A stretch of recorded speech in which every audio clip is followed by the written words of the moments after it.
So the next speaker we have is Dr. Bill Souza. He is the CEO for Executive Cyber Education and also leading a cybersecurity team at Duke Energy. His title is actually on NIST Cybersecurity Framework and Cyber Risk. And Dr. Bill Souza has a Doctor of Science in Cybersecurity. Dr. Souza has more than 25 years of industry experience working in various organizations and consulting companies. He has dedicated the last 20 years to cybersecurity and energy, critical infrastructure with RTOs and utility experience. Dr. Souza has substantial subject matter expertise in the area of cyber risk management, advanced risk management, vulnerability management, cyber governance, cybersecurity frameworks, policy writing, cross-industry research, collaborations and countermeasures, among others. It is my distinct honor to invite Dr. Bill Souza to the stage, please. The floor is yours. All right, thank you, Prakash. So let me start with a question. And raise your hand if you have done so. Use the term crazy busy. All right. The fact that I know that I have used this term, but when we look into other industry and using the emerging word crazy busy, I see ER doctors, ER nurses, they have a stressful job. However, they don't work in crazy mode, right? They work in ready mode. And we can learn from other industries these type of techniques that will help. And in the next 30, 40 minutes, I'll map out what I mean with that as we go over some cybersecurity frameworks here. So next slide, please. So talk about crazy world, right? Let me set the environment that we're dealing with. And I'll stay away from technology for a little bit. And we're facing right now is unprecedented times, right? I've been through some recession, but this one feels a bit different.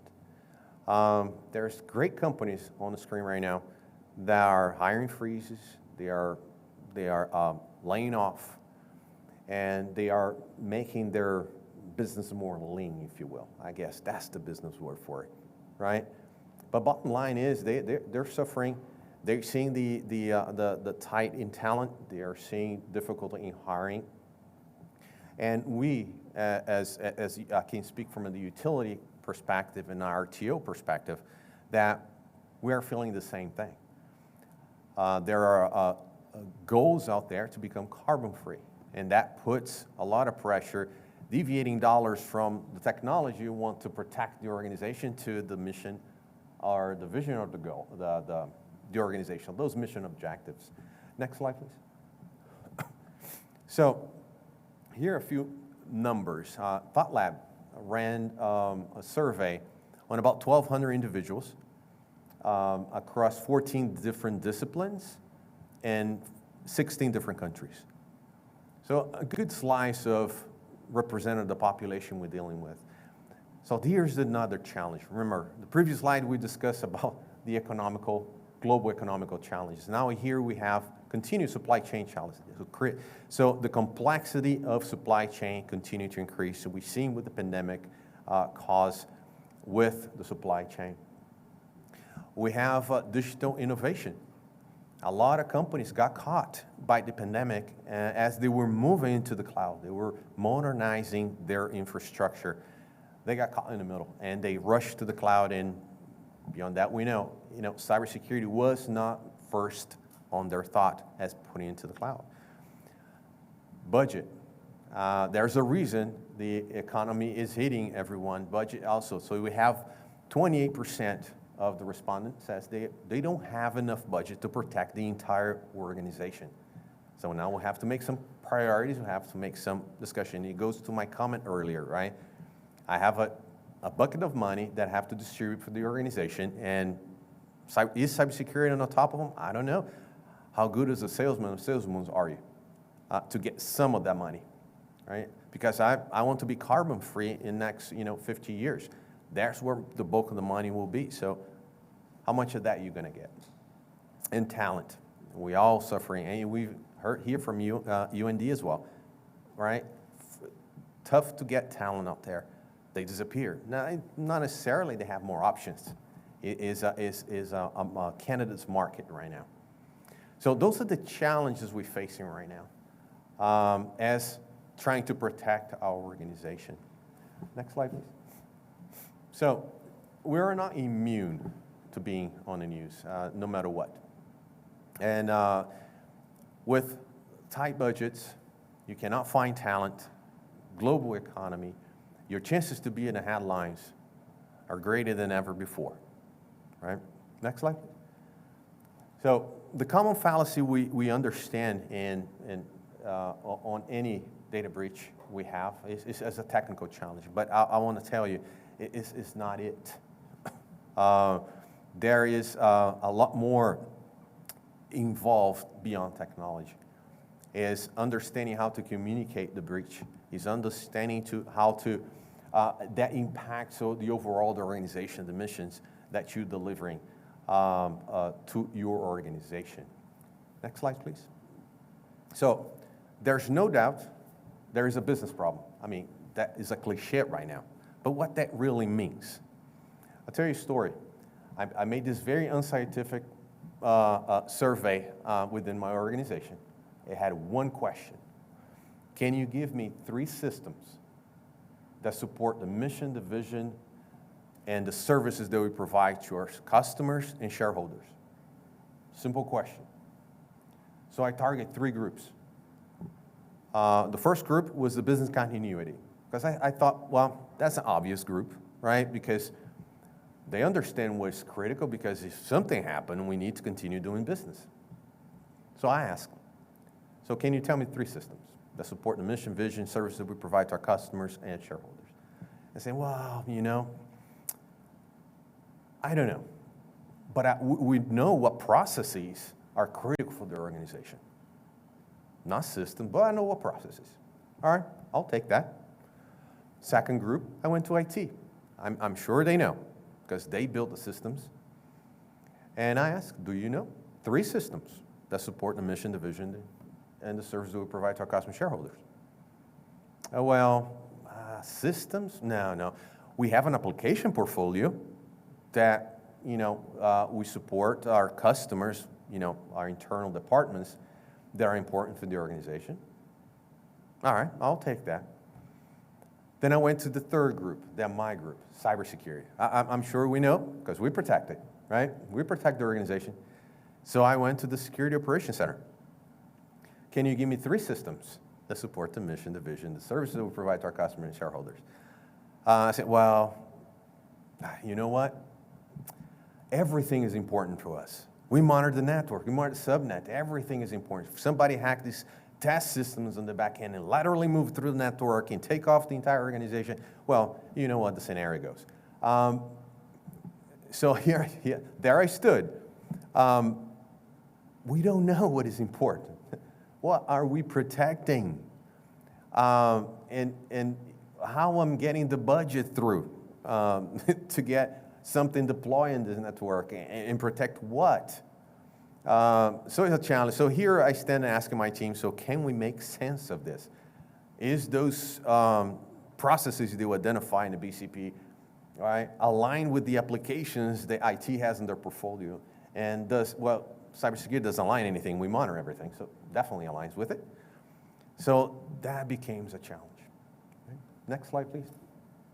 So where do we start? And here I'll run through a scenario with you, and then I'll show you how we implement it. Next. So I would say go where the money is. Chase it. All right. What systems support our mission and vision and and services? Identify your revenue streams. That's one way to do it. To do that, you have to be top down, not bottom up. Not to say bottom up is not going to get you the answer, it's going to take you longer. And if we try to be efficient, saving time and resources, and because lack of talent and budget, you start from the top down. And identifying the revenue stream is the first one. Next slide. So here is a sort of a meta framework, if you will. How can you start doing that? Identifying the business units, what they're working on, what their objectives are, identify what your cybersecurity objectives are. If you see from a performance review type of perspective, your personal goals should align with your department goals goes to your division to basically your corporate. That follows the same fundamentals.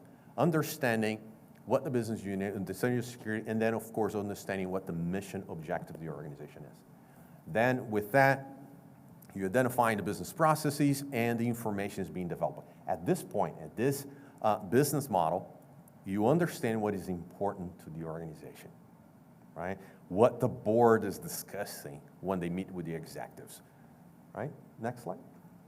So what you found, the crown jewels. You found the critical systems. So at that point, you will know what makes the company tick. Next slide. So now do you have the crown jewels? Where are they? And then you come to more of the IT layer, right? The infrastructure. Where is that system sit? So you have those support. In systems, what I mean is firewalls, routers, switches, applications, servers, right? The whole thing. That's the system. That's the ecosystem. That's support. What I used to call my team and say, we're going to find out what support, from the mission to the wall and on the outlet on the wall. We need to understand what the entire path is. Understand what nodes and, of course, what software. Understand that forms. You have that whole picture. Now, to say that, yes, you can go backwards from the IT, but you will have a challenge that will chase a lot of dead ends, and you're going to spend a lot of resources in that. Next slide. So what's next? I'll tell you, at least my experience, what we did. Next. We leveraged a framework, right? We decided not to reinvent the wheel. And we decided to follow the NIST cybersecurity framework, the identify, protect, detect, respond, and recover. We aligned what the NIST cybersecurity framework has and what, let's say, Duke Energy has on what protecting. What tools, methods, and processes that we use that align to that to provide that alignment. And also a language that we can use in boardrooms as well, right? I can tell I definitely what you see on the Duke Energy column, you have to sort of translate into business impact to your board you have in that discussion. But here we are with a map. Now, when you first open the NIST cybersecurity framework, great, a lot of great words, a lot of great, but how you implement that, right? That theory is very good, but that's how we mapped. Now that we have mapped, so let's see, we understand our environment that challenges, we understand how to identify what ticks for the business, we understand what infrastructure supports that, identifying the crown jewels, map into the cybersecurity framework, and then, next slide, please. How we do that. I'll give you an example. Here is a quick spreadsheet header, at least, of how I implemented. So having the NIST cybersecurity family in there, and let's say identify, a standard number in that you define. I know in the way I implement it, I aligned the NIST cybersecurity framework to 10 standards. Now, there's a lot of taxonomy issues with what is standard policy procedures and SOPs. The standards is where the security controls reside and live. The procedures will help to make sure that the standards controls are installed, and the policy, you have one or two in your organization, that's it. So it's very high level executive statement and a policy. So that's, and I know each organization sees that a little bit different, but that's how mine was implemented. The cybersecurity category, so we have the subcategories and categories when they identify. I know that, for example, the first one, and I can add that, like I said, going back to the basics, understanding the basics. If you see COVID, if you see ISO 27001, if you see this cybersecurity framework, the first, probably within the top three, and I would have bet all of them are the first, is identify your systems, right? Identify hardware. So I know NIST cybersecurity is identify hardware, the first two, hardware and software.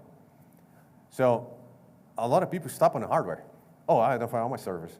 He's on some CMDB database that we have, and we have an owner and everything else. But as you've seen from other speakers as well, is most of the challenges start from the application layer. So start from the application. So do you know where applications are in each system? So yes, I have the system, but can I go on a CMDB and identify where I have log4j? Probably not. Then another search, right? But you should have that as a part of the inventory because, hey, the cybersecurity framework says so. So it allows you to also, if you don't have a strong cybersecurity program, to model one, and you don't need to reinvent the wheel. It's already there for you.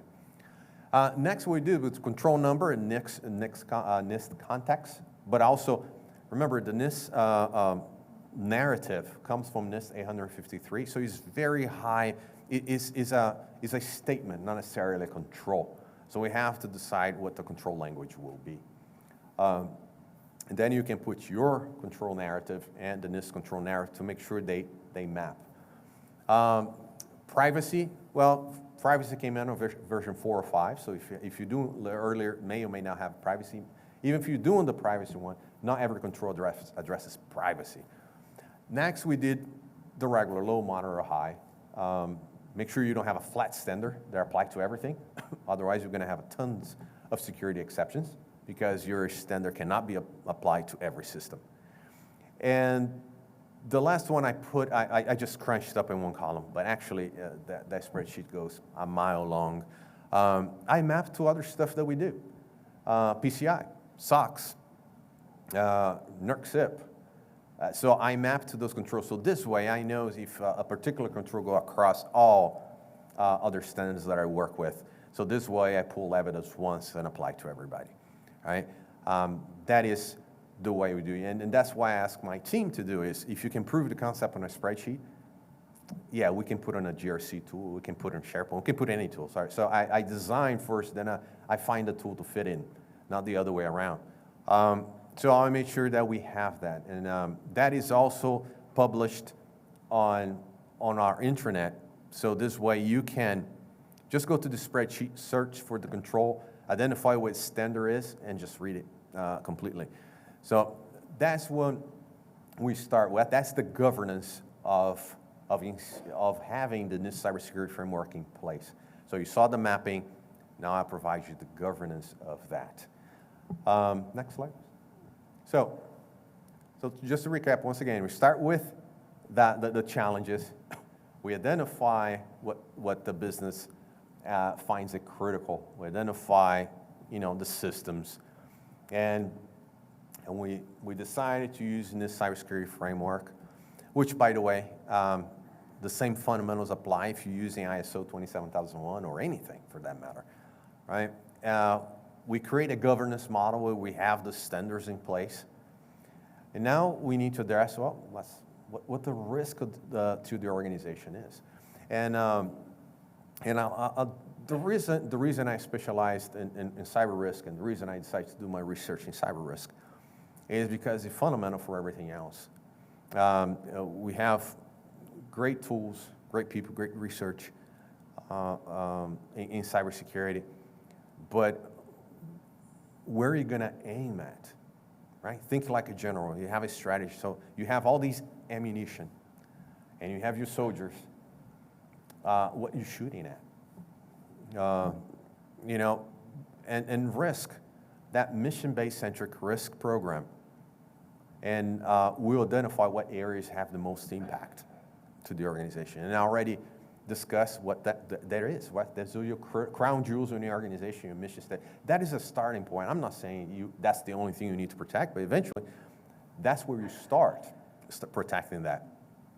And having that strategy in place is very important.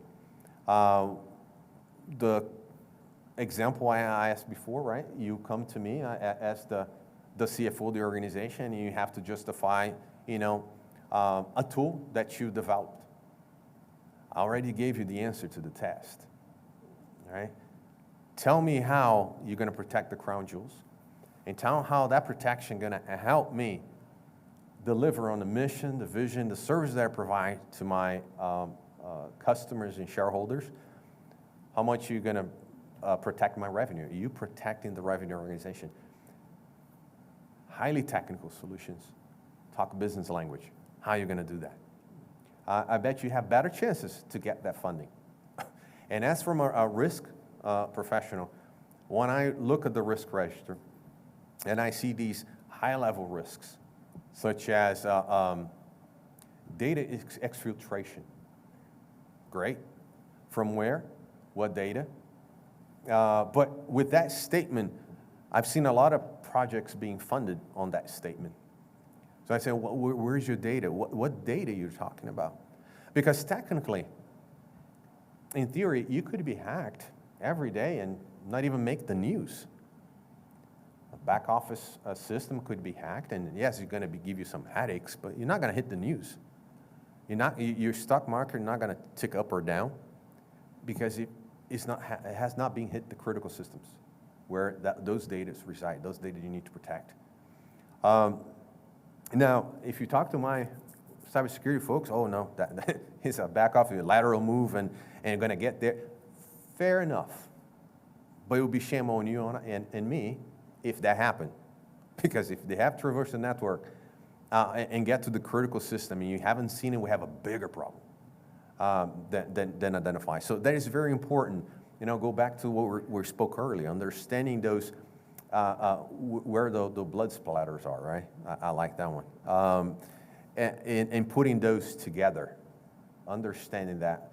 Because your resource needs to be protecting those crown jewels. Another example, and I like to use physical examples, if you will, to draw the point. We have several. The latest one that is all over the news, January 6th, the insurgent. When it happened, in the news, we saw the Secret Service come in, grab the vice president, and walk out. Now, if I ask anyone, prior to that event, in that room, full of senators and the vice president, who's important? They're going to say everybody's important, right? But why Secret Service only grabbed the vice president and ran away with it? Left everybody else to deal with, their own way. Because they understood what the crown jewel was. They understood what the business critical individual was in that room. Not to say that everybody else was not important. Yes, but we have to have a priority. Similar concept applied to cybersecurity, IT, anything that you do. You need to understand that, right? Simple formula. Mission risk is asset risk, is a function of asset risk and mission impact. Right. So want to think what research we should be doing? Well, for me, I'm biased, but it would be something like this, right? Understanding what systems are important, so a mission-based approach to protecting your organization. I think you go a little further by being that salesperson, saleswoman, right? Salesman, in selling that technology to protect your organization based on that. And I'll go over an example for you here. Next slide, please. So here's your environment you're facing with. And that is, I refreshed that probably 3 days before this conference. So it's 164,000 known vulnerabilities in a CV database, right? Next slide. And here we have 546 attack patterns documented in KPAC. So, and we saw the MITRE attack before, right? Very useful tool, but think about it. Let's take a sport analogy here. You have your team. It's a team sport, so pick whatever is your flavor, basketball, football, soccer, what have you. And you have to defend against your opposing team that has 164,000 players and 546 trick plays. So how you even start? And take in consideration that you don't know what your crown jewels are, and you have to defend against everything. It's a laughable matter, but actually, that's reality. From the trenches, that's reality, right? Now I ask my cyber team, you protect everything. And every time a vulnerability comes out, we have leadership saying, What are we doing about it? And then get another, what are we doing about it? So there's a few challenges we have for cybersecurity. One is actually the technical one. The other one is the question from leadership. Or some reporter decide to call your organization and say, are you vulnerable to this? Hell breaks loose. Because then the executives ask somebody, the CISO asks the team, and we have to do a lot of things to answer one question that a reporter just call your company just curious about. So there are several, put out the fires statements. So how we do? Next slide. There's an acronym. The research is, his last name is Musman, and actually he is used to work for MITRE as well. Interesting enough, he create and pronounce how you will is an acronym, so I guess there's no wrong way to do it. But next slide, please. And what it actually means is the plan is, so I say how you defend against all those trick plays. The way I see is zone defense. Well, first of all, you need to know what you're defending from, right? You're not defending against 164,000 vulnerabilities, and those are only the known ones. But he flipped the switch here, flipped the script, if you will, and we're going to defend against the outcomes of those attacks. So degradation, so availability. So if I put something in place that addresses degradation, how many vulnerabilities I think I eliminated by doing that? Interception. If I deploy encryption successfully, how many vulnerabilities do you think I just eliminated? Unauthorized access. If I put MFA, how many vulnerabilities do you think I just addressed? So zone defense. Right? One more note on going back to the basics, right? And I was speaking this earlier with a group, is that passwords, and since we talk unauthorized access, passwords are the ones that are tricky. I've seen embedded passwords, passwords on systems that have high availability, but and yet is embedded because it's high availability. And here we are, we need to change the password. I've seen in my own organization password as old as last one reset was 2004, right? And that is a challenge that we need to address. Yes, it's great. I think one of the comments was, it's great to work on the latest and greatest and shiny things, but if we don't have the basics in place, we just bypass all of that. Human is the most complex system you're going to have to protect. You're going to have to train. Because no matter what, and that's the, and I can tell you this, just take a self-assessment on your own organization. You see the size of your cybersecurity team, just imagine that. Now, imagine what is the size of the security awareness group within your cybersecurity team, if you even have one. I bet you it's not even 10%, 5% of that team. And yet, those are the ones that we have to protect the most critical, most complex system is the human being. And no matter how smart you are, how intelligent you are, you're fallible. Because we have to deal with challenges. Let's say you're distracted that day because you have some financial problems. You're distracted that day because you have a death in your family. All of a sudden, you just click on a fish. And you pass every phishing test. You're a cybersecurity expert and you did everything right. You have certifications, you have degrees, you wrote the training, and here yet you clicked. Because there's a lot more complex that we are, and those are the basics that we need to be addressing. Zone defense, that's how you defend. Using the cybersecurity framework, understanding your limitations, understanding what is critical, and using zone defense against 164,000 vulnerabilities and 546 different trick plays that are there. And analogy or not, those are trick plays. Those are there to trick you. Next slide. Oh, and that's it. That's my pre-pandemic look, so I apologize. This was pandemic. Any questions, I'll be glad to entertain.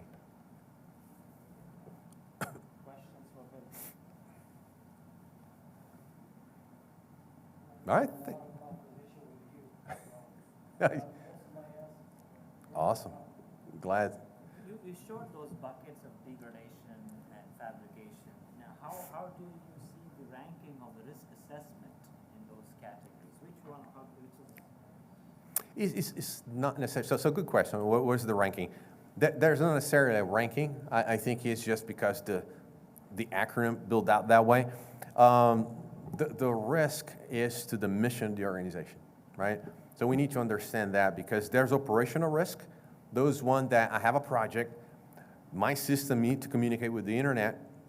I need a risk acceptance because the standard is blocking that communication.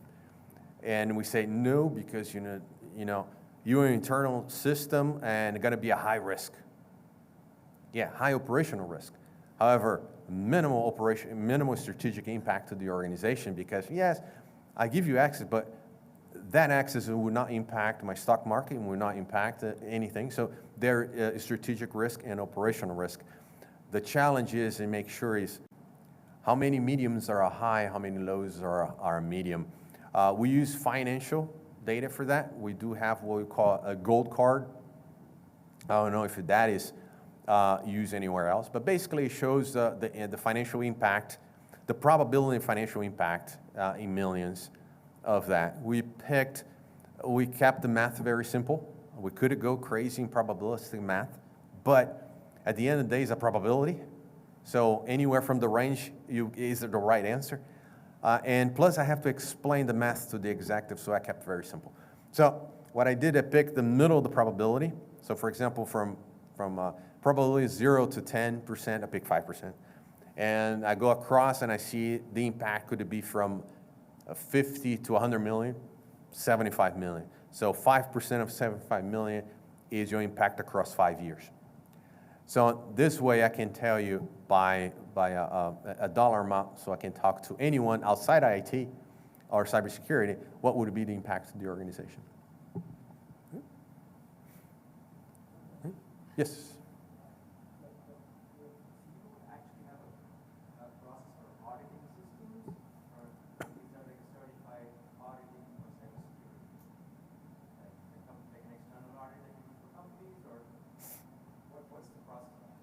So we do security controls assessments, right?